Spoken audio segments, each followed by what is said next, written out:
28 years later, after committing the crime, he sent a DNA sample to the genealogy website that published DNA strands online. The police used these items the killer threw away to get the DNA samples. Then, they matched those to the ones on the genealogy website. This then gave them D'Angelo, the Golden State Killer.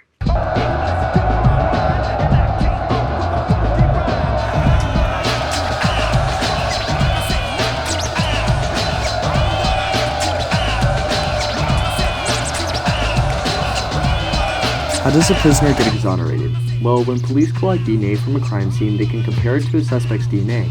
If it matches, then the suspect committed the crime. If not, then they can be ruled out as a suspect. This process can occur even after a suspect has received a sentence. For example, William Barnhouse was exonerated from prison after 25 years due to DNA testing. The FBI has created a database in which DNA companies can submit applicants' DNA. The FBI can then compare the DNA from the scene to DNA on a database, then catch the criminals.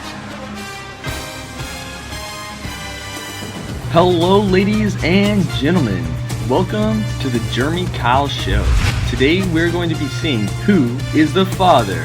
We have James, Sal, Jack, and Alice. And the father is Sal.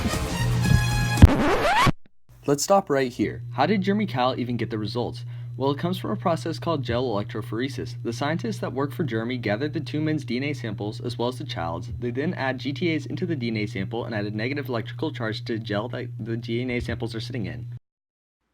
Whoever has the most DNA sequence that match up with this child is the father. This is a pro for genetics research as it allows facts to be presented in a court of law.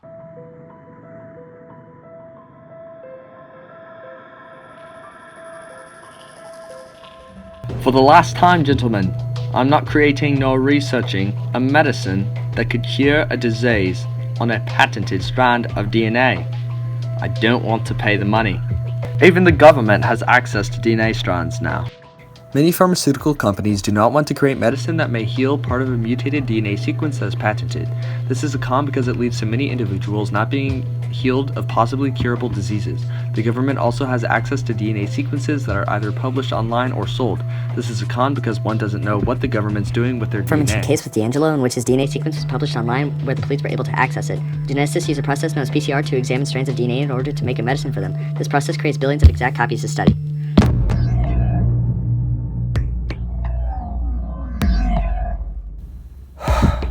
Hey Doc.